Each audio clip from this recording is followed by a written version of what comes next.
Hello, and welcome to the Captivatingly Confident podcast. My name is Kim Ludeman. I am the host, and I'm so excited that you're here. If you are a longtime listener of the show, hi, it's so good to see you. I know it's been a hot minute since the last episode. Hashtag raising tiny humans is exhausting. And we are in the thick of it over here. So it has been a little bit, but I'm really excited about this new series that launches today. I'm jazzed, and I hope you will be too. So if you've been a longtime supporter and listener, thank you so much. That means the world to me. If you're new, welcome. Hi, I'm so glad you're here. Let me give you a quick intro. My name is Kim. Hi. Waving. And I just live outside of Portland, Oregon, and I live with my hubby and two kiddos, 8 and 20 months. Yeah, big gap. Real fun starting over, except it's not very fun, but it's okay. We'll survive. So I am a certified brain spotting practitioner. I have clients all over the world that I get to work with, holding space for their healing and growth, which my mind is blown every single session. And I just love the people that I get to work with and to hold space for. It truly is such a privilege. And I feel incredibly blessed to be able to do that. So amazing. And I know there's some of you listening. So hi, you know who you are. Let's see. I'm also the founder of Summit Seekers, and we're going to talk about that in just a second. And my other passion project is Reveal Retreats. This is where we take a small group of women and sequester away somewhere beautiful and talk about what it really looks like to reveal the blocks that are getting in the way of you loving your life. And it is an incredible event. We actually just wrapped up the second one in Sedona, Arizona 3 weeks ago, and I'm still tingly and buzzing from it. It was such an amazing trip, and I'm really excited to start leaking some details about the retreat for 2023, but I'll tell you more about that later. So that's a little bit about who I am. Summit Seekers is also our sponsor, even though I'm the founder. See how that works? It's great. So Summit Seekers is an online and in-person hiking community that seeks to empower women to connect deeply with themselves and others, both on and off the trail. But let's be real, we'd rather be on it. It is a beautiful space for women to come together and to experience connection with each other and with nature, which I believe firmly, and science backs me up on this, as does experience, that nature provides this incredible space for healing and growth and connection that we just don't get when we are indoors or on a screen. I really believe that there's something magical about being surrounded by nature, particularly just having trees around you and feeling their energy and feeling grounded and rooted. There's just something about it. So this community has 5 different chapters as of this recording. We have chapters, 3 of them in Oregon, which are in Portland, Corvallis, and Bend. We also have Boise, Idaho, and Trinidad, Colorado. We're going to have some chapters coming up in Missouri, South Dakota, and Georgia as well, which is mind blown. Really, really exciting.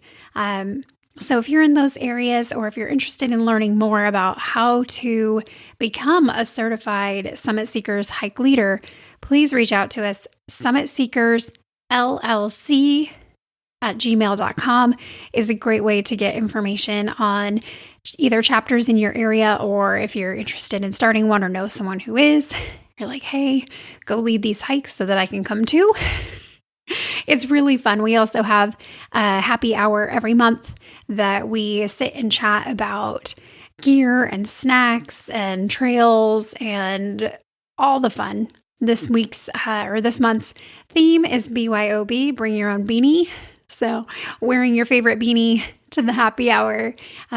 We love to have fun and laugh and connect, because I think after 2.5 years of extreme climate change and a pandemic, that it's something that we really need is to connect with each other and with nature. So if you want to learn more about us, head over to summitseekersllc.com and check us out and come and hike with us because we're lots of fun. Okay, so that is a brief overview of what is going on in Kim's world and hopefully in your world as well. Let's talk about this new series.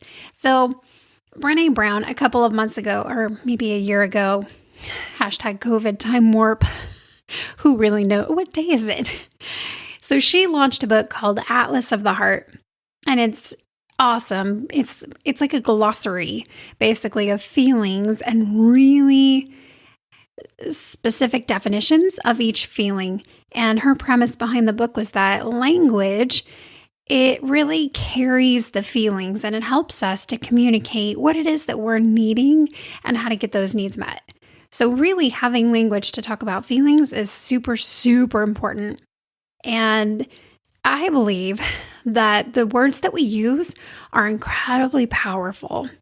I read a quote once from somebody, it was probably on Instagram, let's be honest, but it says something to the effect of, if you knew how powerful you were, you'd never think a negative thought again. And that's always stuck with me because I really believe that we're so powerful with the way that we co-create in this world and how we manifest our realities. We create them via our thoughts and beliefs and perspectives.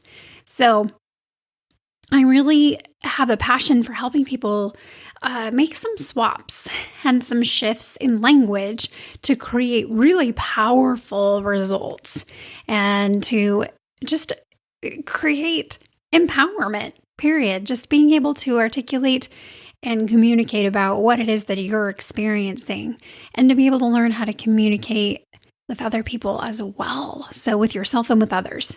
Huge. So the language swap that we're going to talk about today is for cultivating empowerment. Next week, we're going to talk about gratitude, but this week we're focused on empowerment. And we are going to focus on the word can't. It's one that's come up several times for me today as my daughter's going through a sleep regression. And I'm going to use some practical real life examples for you when we get into this. But can't. What a strong word, right? Like one that we've experienced heavily in the last couple of years. So let's talk about the word. Can't, cannot, is a word that brings on lots of feels like anxiety or dread, fear, and scarcity. And it's really a powerful word. So maybe just even take a second, if you can, and just say it out loud. Like say, like mine for today is, I can't make it through the day. I can't make it through the day. Maybe just see what it feels like in your body to voice one of the can'ts that you have in your mind right now. Yeah, just kind of see what your body does. Like mine, I get this like knot in my stomach.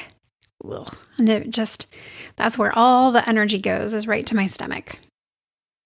Maybe your jaw tightened. Maybe you noticed a little bit of tension in your neck or your shoulders, or if you're driving, maybe you're gripping the steering wheel real hard. Relax your fingers. So can't's a pretty powerful word, and it limits us in a way that few words really can. Can't is just like, it's like running into a brick wall. There's no hope. There's no possibility, which causes frustration and anger and confusion. And it really just makes us feel powerless. And I don't know about you, but I hate feeling powerless. I hate it so much. I want to control everything, and I realize that I can't. And the only thing that I can control, and spoiler alert, the only thing that you can control is your reaction to your thoughts and feelings and the thoughts and feelings and words of other people. That's it. That's all we can control. And to be honest, isn't that enough? I have some clients who say, but if I could just change this person, or if I could just control my kids. And it's like, Yeah, but that's a lot more. Like, aren't you enough to control? At least I feel like I am. So maybe I'll stand alone in that one, but I don't think that I am. So can't is this word. It's really hard. It's really rough. What can we do with that? How can we swap that to bring on more empowerment and less powerlessness? So what if we swap it for how? Yep. How? So instead of saying I can't do something, we ask a question. We get curious, which is what how invites us into, is just this real curious state. So let's use some examples of this in real life. So like, what if instead of saying, like I do sometimes, I can't make it to the end of the day. Like I don't know how I'm going to do it. I can't do it. I can't handle a screaming toddler any longer. What if instead we got curious and asked, okay, I know that I literally have to make it to the end of the day. So how? How can I make it to the end of the day? Well, I feel like I can't make it to bedtime, but I could make it to the next hour, or I could make it to nap time. Okay, so how I can get to the end of the day is by getting to nap time, and then I'll reassess and reevaluate after nap time. Maybe taking it down a notch, like making a small change instead of trying to shoot for the end of the day. Let's try another one. Let's try saying something like, I can't stop emotionally eating. That's a big one. Maybe it's I can't stop binge eating. I can't stop snacking. I can't stop drinking. Whatever behavior you want to insert in here. What if we switched it and asked, how can I stop emotionally eating? How can I stop binge eating? How can I stop snacking? Well, maybe I put a sticky note on the fridge that reminds me that I am the kind of person that doesn't eat after a certain time, or like a note that says, hey, step away from the fridge. Back when I did health coaching, I used to have my clients print out this stop sign and put the stop sign on the fridge so that when they saw the stop sign, they could stop and evaluate. Am I really hungry, or am I just snacking? Am I bored? Do I have a need that isn't being met? What's my experience right now? What's happening for me? So that's a how. Maybe it means removing yourself from the kitchen. I find sometimes when I have this one pop into my head, like I'm so hungry, I just ate and I'm not really hungry, but I just need something to snack on.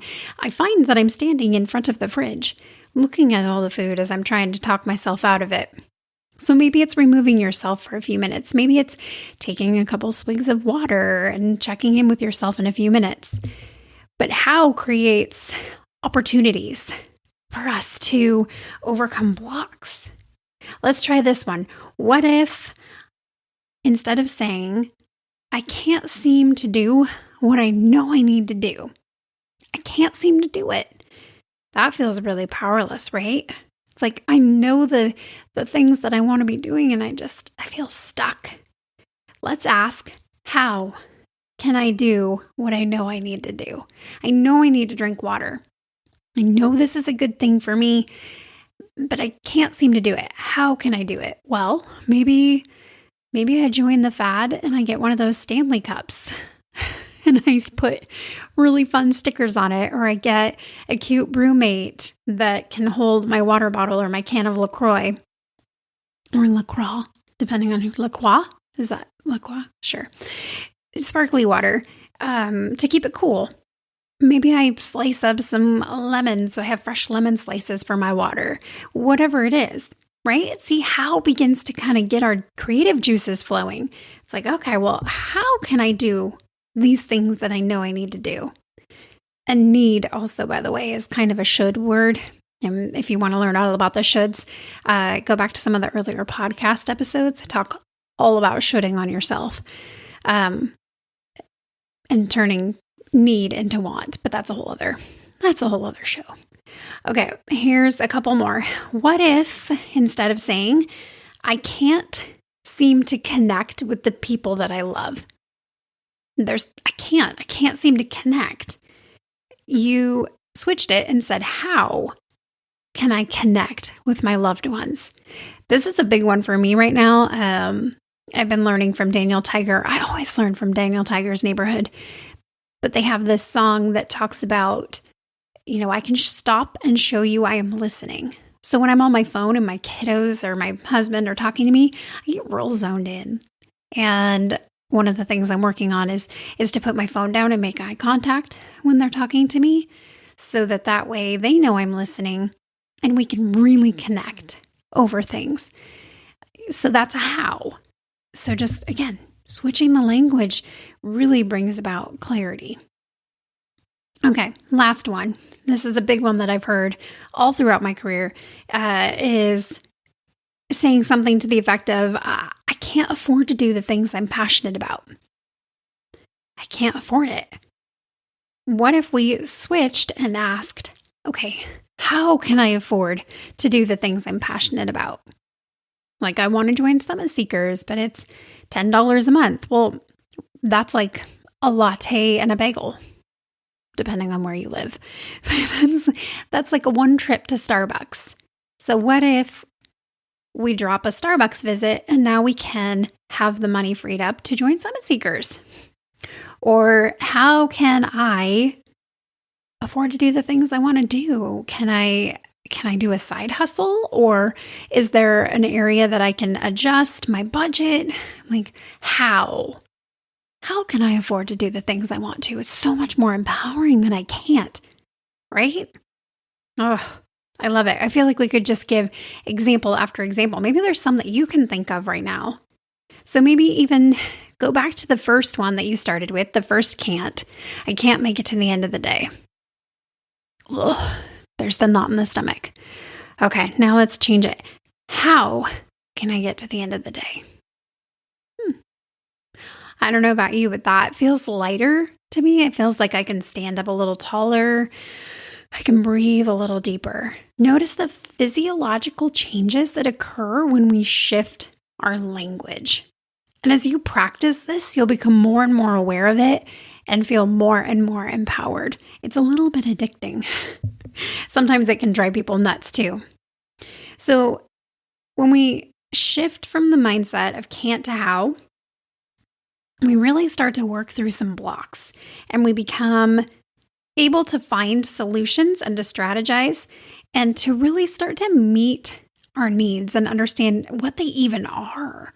Unmet needs are the cause of so much angst and resentment in relationships. So when we start to understand what our blocks are and what we're actually needing, we can start to communicate that with our language. And I just really love that how invites us to get curious. It really does. And curiosity is the key.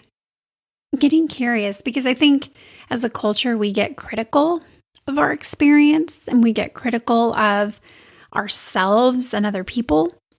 And so what happens when we can move from criticism to curiosity and to really be able to say, oh, goodness, so I'm feeling often like I can't make it to bedtime.